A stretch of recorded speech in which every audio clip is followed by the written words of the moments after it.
मुलांनो, स्वागत आहे तुमचं माझ्या नवीन व्हिडिओमध्ये। आज आपण बघूया वर्ग 3 ची कविता मुंगीताई। सर्वात प्रथम आपण तिला अगदी तालासुरात गाऊया। चला तर मग सुरुवात करते।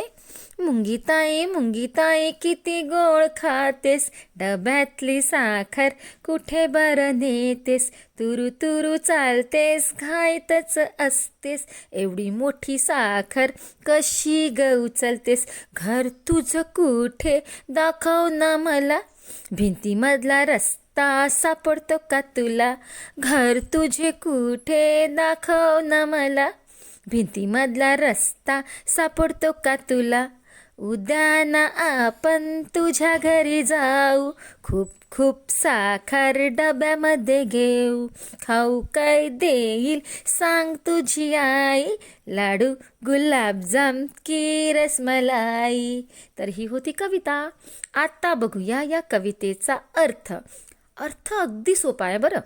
मुंगीताई ए मुंगीताई, मुंगीताई तू किती गोड खातेस। काय म्हटलंय बरं, मुंगीताई तू किती गोड खातेस असं का बरं म्हटलंय?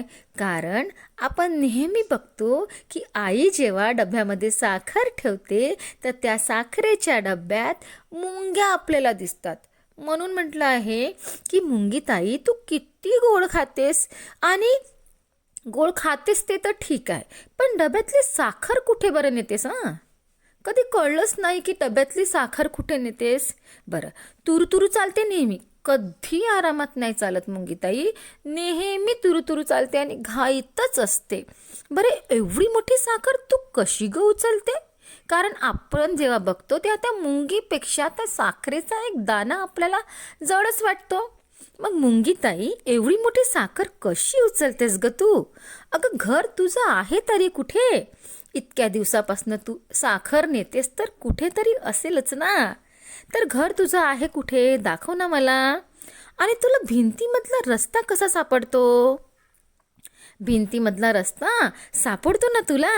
बरं ठीक आहे, तू साखर नेली, तू तुरुतुरु चालते, तू घाईतच असतेस, पण उद्या आपण तुझ्या घरी जाऊ ना आणि खूप सारी साखर खूप साखर डब्यामध्ये घेऊ। बरं ठीक आहे, मी तुझ्या घरी येईल तेव्हा काय खाऊ देईल तुझी आई सांग? सांग ना, खाऊ काय देईल तुझी आई? लाडू गुलाबजाम की रसमलाई? काय देईल? लाडू देईल, गुलाबजाम देईल की रसमलाई देईल? तर मुलांनो, समजली ना तुम्हाला कविता?